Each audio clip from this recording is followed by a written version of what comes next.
है वो बार बार कह रहे हैं कि चंद्रशेखर रावण दलितों का नेता है। एक बार नहीं, कई बार बोल रहे हैं।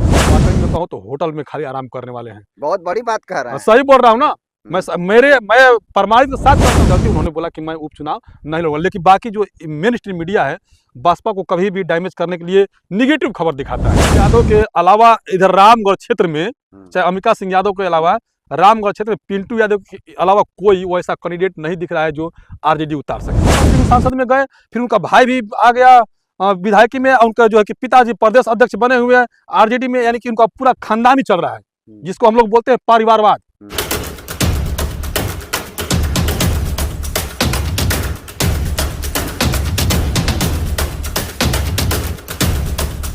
कि पूरा जो 2024 का लोकसभा का चुनाव हो रहा था उसमें बसपा का ग्राफ 0 पे आ गया है और अभी बिहार में है और बिहार का 2025 में विधानसभा का चुनाव होने वाला है।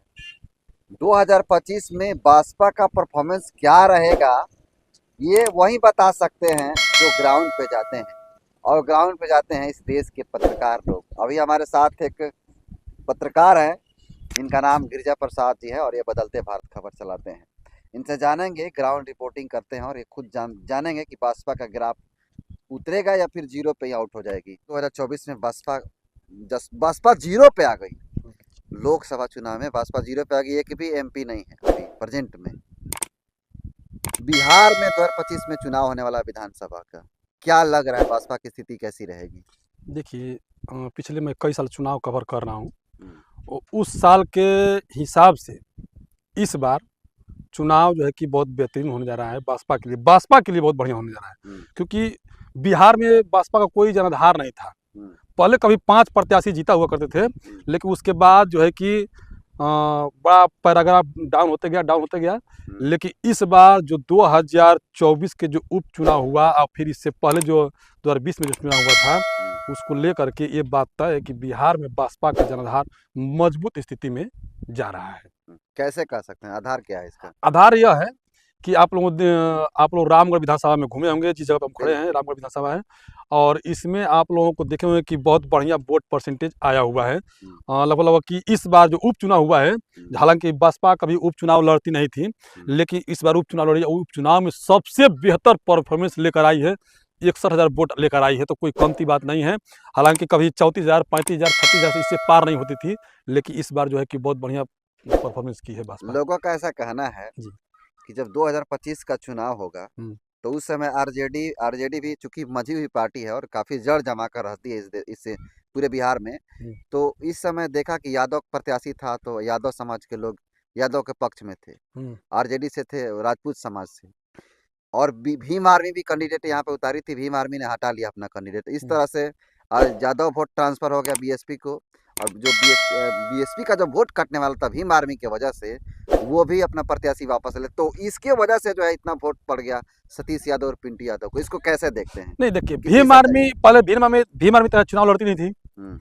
देखिए, हर समय कोई ना कोई 1-2 पार्टी बढ़ती है जो एक तरफ से कहूँ तो निर्दलीय, तो कुछ ना कुछ वोट काटती है, तो उसके लिए कोई मायने नहीं रखता है। भीम आर्मी कोई मायने नहीं रखता है। रह गया सवाल कि जो बीएसपी का जो वोटर थे और जो आरजेडी के जो बीएसपी के वोटर थे, आरजेडी में जो यादव समाज के वोटर, तो वो अमिका सिंह यादव को देख के नहीं आए थे, चाहे पिंटू यादव को, वो बैकवर्ड बनाम फॉरवर्ड को देख करके आए थे। वो उन लोगों ने भांप लिया कि अरे ये क्या। अगले बार भी सुधाकर सिंह संसद में गए, फिर उनका भाई भी आ गया विधायकी में, उनका जो है कि पिताजी प्रदेश अध्यक्ष बने हुए हैं आरजेडी में, यानी कि उनका पूरा खानदान ही चल रहा है, जिसको हम लोग बोलते हैं परिवारवाद।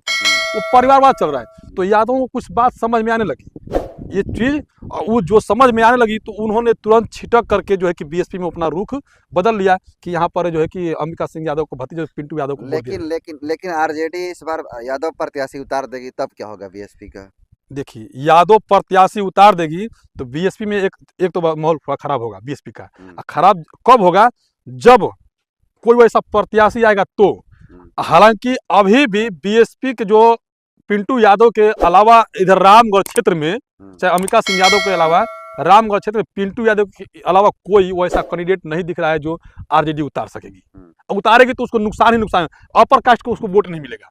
अच्छा, अभी कुछ दिन पहले जो है चंद्रशेखर रावण आए थे मिलर हाई स्कूल पटना में जी, वहाँ पे हम लोग रिपोर्ट ले रहे थे, तो लोगों का ऐसा मानना और कहना भी है कि अगर 2025 के विधानसभा चुनाव में बिहार में चंद्रशेखर आजाद रावण, बहन कुमारी मायावती की पार्टी बीएसपी और आजाद समाज पार्टी दोनों अगर एक साथ आती है तो बहुत ही बढ़िया परफॉर्मेंस चुनाव का रिजल्ट होगा। कैसे देखते हैं इसको?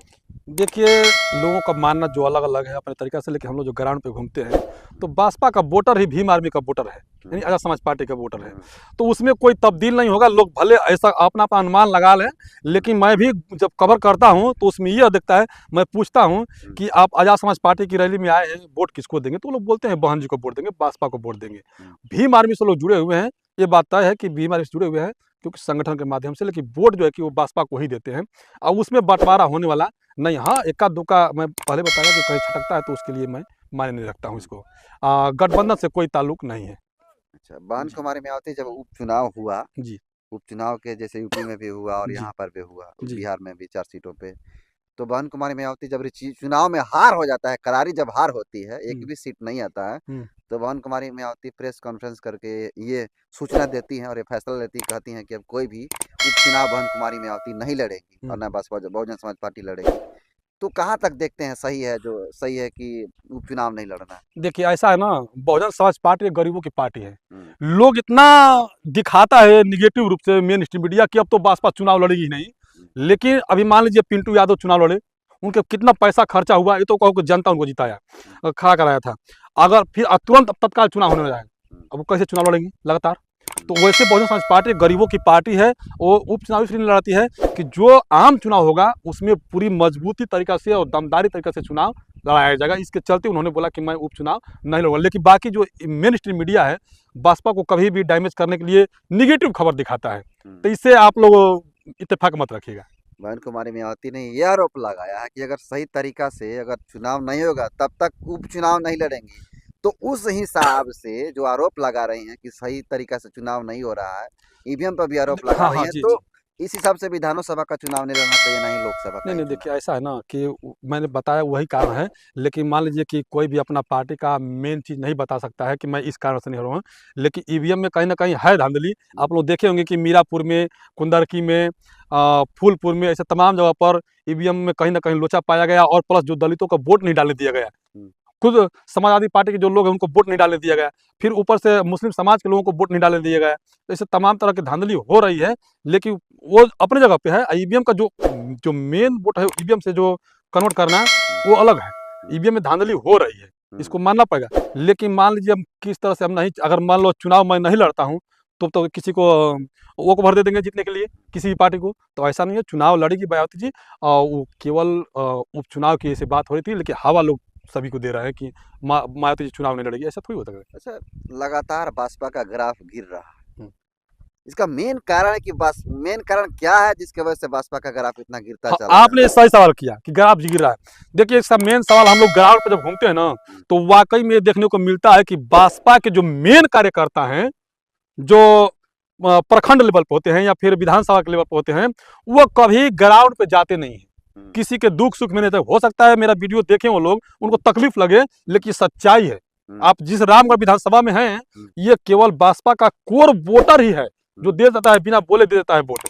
हालांकि कहीं भी जाएंगे आप, यहाँ से रामगढ़ से चले जाइए आप राजपुर थाना साइड में, तो जल्दी बसपा का थोड़ा कमजोर होते हुए दिख रहा है, क्योंकि वहां पर लोग जुट नहीं पा रहे हैं, लोग जोड़ नहीं पा रहे हैं। और जो है बसपा का नेता, वाकई में कहो तो होटल में खाली आराम करने वाले हैं। बहुत बड़ी बात कह रहे हैं। सही बोल रहा हूँ ना मैं प्रमाणित के साथ कहता हूँ। मैं गुजरात में जब कवर कर रहा था, तो गुजरात के प्रदेश अध्यक्ष सुरेंद्र भाई कलौरिया जो है, वह जाके जेबी रो हाउस में बैठे, जो होटल है उसमें बैठे हुए हैं, लेकिन किसी ग्राउंड पे दिखाई नहीं दे रहे थे।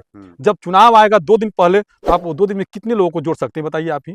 तो ये पैराग्राफ गिरने का कारण यह है कि उनके बड़े जो नेता हैं वह कभी भी जमीनी स्तर पर उतर नहीं पाते हैं, इसकी वजह से। तो क्या इसका फायदा जो भीम आर्मी है, जो आजाद समाज पार्टी से नमारी कर पाएगी इस तरह की अगर कार्य करता है बहुजन समाज पार्टी के नेता? हाँ, ये बात तो सही है कि मान लीजिए जब लोग उनसे बसपा के जो वोटर है वो ढूंढेंगे अपने नेताओं को, जब नहीं मिलेंगे और उधर भीम आर्मी के लोग जब जाएंगे तो भीम आर्मी से जुड़ जाएंगे। ये तो सही बात है। जिसको किसी को नेता चाहिए, और नेता जब बसपा के नेता आते नहीं हैं तो भीम आर्मी के नेता पहुंच जाते हैं वहां पर आजाद समाज पार्टी के, तो उनसे लोग जुड़ जाते हैं। यही कारण है।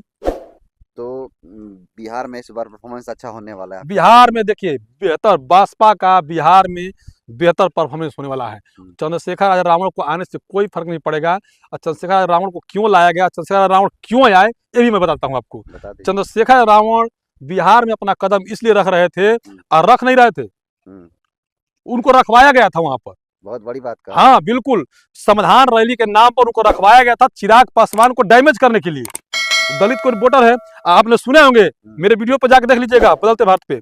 दद्दन पहलवान यादव है, वो बार बार कह रहे हैं कि चंद्रशेखर रावण दलितों का नेता है। एक बार नहीं, कई बार बोल रहे हैं कि दलितों का नेता है। तो इसका मतलब वो दलितों का नेता बिहार में बना रहे हैं और इंडिया गठबंधन में शामिल कराना चाहते हैं। तो इंडिया गठबंधन को फायदा जरूर होगा अगर दलित जाएंगे उसमें। तो दद्दन पहलवान किसी पार्टी के थोड़े हैं नेता? पार्टी के नहीं, उनके समर्थन में आए थे ना। समर्थन में आए थे, उनको बुलाया था, मुख्य अतिथि के रूप में बुलाया गया था। कौन भेजा था उनको? चंद्रशेखर रावण बुलाए होंगे। तो चंद्रशेखर रावण के साथ रहकर वोट काटेंगे उनका? देखिए, ऐसा कोई वोट नहीं करना चाहता है, लेकिन आपके रहते हुए भी मैं आपके साथ घात कर दूं, ये समझना चाहिए। तो दद्दन पहलवान आपके साथ में रह के, चंद्रशेखर रावण के साथ में रह के उनको दलित का नेता बना दिए, जबकि वो दलित का नेता थोड़ी काम कर रहे हैं। नगीना सीट में क्या काम कर रहे हैं, तो केवल दलितों काम कर रहे हैं वो। ये बहुत बड़ी चाल है, इसका मतलब चाल है, साजिश है। तो बहुत बड़ा आरोप लगा रहे हैं कि ये आरोप नहीं है, सत्ता पक्ष है जो चिराग पासवान को हटाकर इनको स्थापित करना चाहती है, यही कहना चाहते हैं। मतलब नहीं, ये जो इंडिया गठबंधन में चिराग पासवान है, तो इंडिया गठबंधन में ये लोग चाहते हैं उनको कि दलित का वोट चंद्रशेखर रावण को हाँ कट जाए, ताकि इंडिया गठबंधन मजबूत हो जाए, ये बात है। चलिए, तो ये हैं गिरिजा प्रसाद बौर्ची जो अपनी प्रतिक्रिया बहुजन समाज पार्टी के गिरते ग्राफ पे और चंद्रशेखर आजाद का गठबंधन करने को लेकर के अपनी बातों को रखा। इसको कैसे देखते हैं, कमेंट कर दीजिए।